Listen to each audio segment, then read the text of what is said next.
You might think that your data is clean and that you can do something with it, but I bet you it's not. You're listening to The Data Edge, the podcast for facilities, construction, and infrastructure teams who are ready to get time and money back with their data. I'm Stephanie Wiechers, and I'm really excited to have you here today because I'm going to share some of the things that I usually only tell clients directly. Okay, so picture this. You're walking through a regional hospital at really early, 5:30 in the morning. There is strip lighting. There's that hum that it gives off. We've got vinyl floors down the main corridor, that slightly tacky feel under your shoes because it's just been mopped. There's terrazzo in the lobby, the good stuff, right? It's been there for 30 years and it still shines when you got the right polish. And then there's a cleaner 2 corridors away, and they have a trolley. On the trolley, there sits mm, a bottle of toilet cleaner, a color-coded mop head, red for the toilets, and then blue for the general areas, and a stack of folded toilet roll. That trolley is procurement. Every single thing on it got bought by someone from somewhere and at some price. And almost no one in the finance team has actually ever looked at what's on it. So this is what we're talking about today. What is actually going on inside of your procurement data?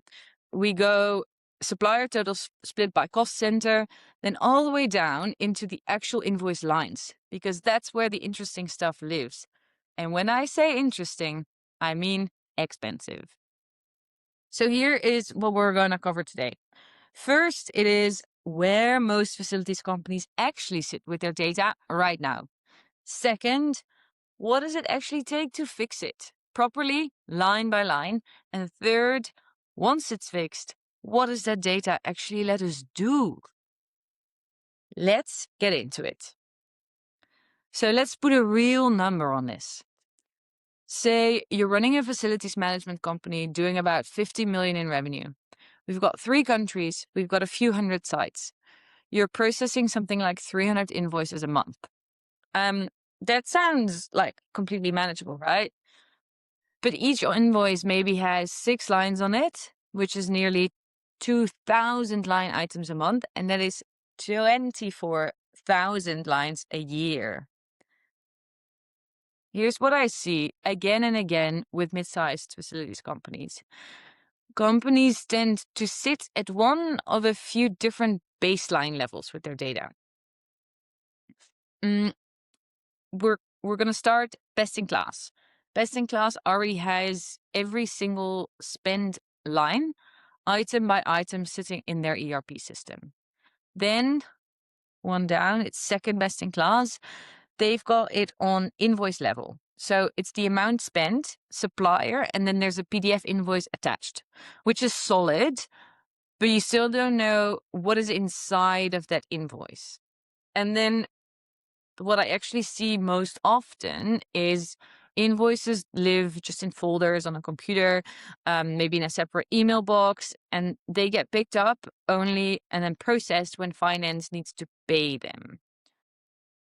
Let's start with, how do you actually fix this in detail? Because, I want this to be genuinely useful, not theory. And we're also looking at something where we can't go cut corners and produce some AI idea of this is approximately what it is.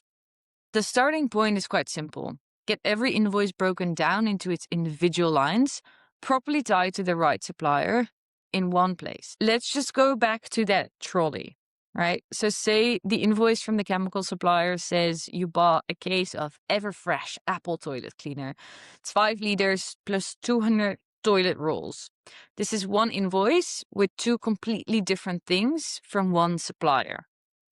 So at an invoice level, all you know is this supplier, this much money.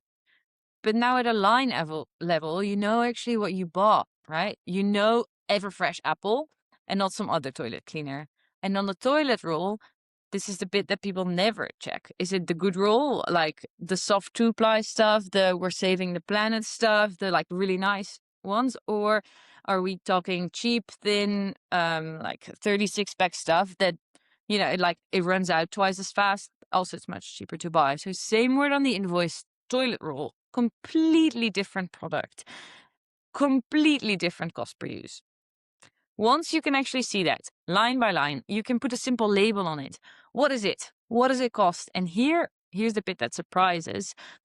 Doing that across every invoice sounds like it should take forever, but it doesn't, right? Not anymore. So you set it properly once, it runs in the background, and it sorts everything out from you from there.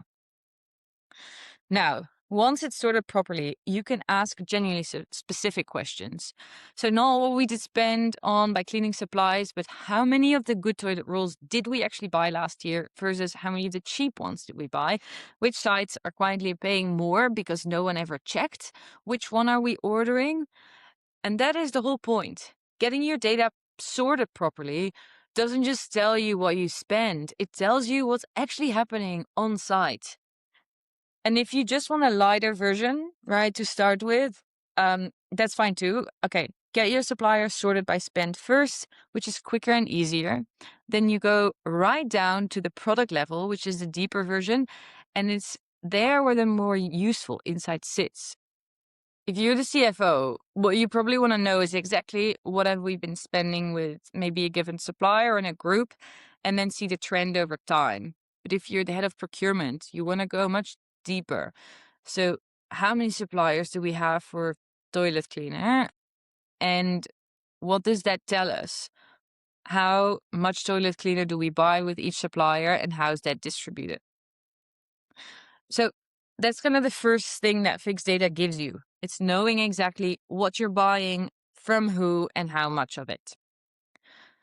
The second thing that it's happening, it's visibility into spend that probably needs a second look. So once you've got line by line analysis, you can just ask the data, right? So how much have we been spending on transport at the supplier, fuel surcharges, packaging cost? And you're not guessing that anymore, but you can just put it up. And I'm not saying that these things are going to be the big things for everyone, but not knowing them basically means I'm flying blind. And I mean, I want to be honest about something here, because facilities is a bit of a special case, right? This industry runs on very, very thin margins.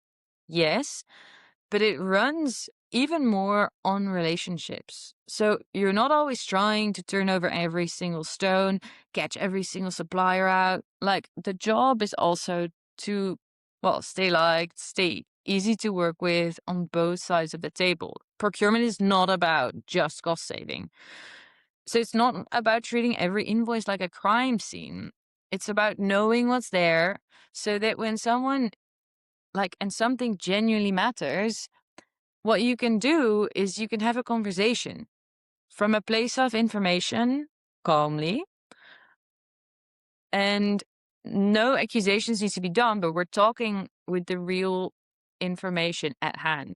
Knowing what you've exactly been spending and where is also where the fixed price versus variable price question matters.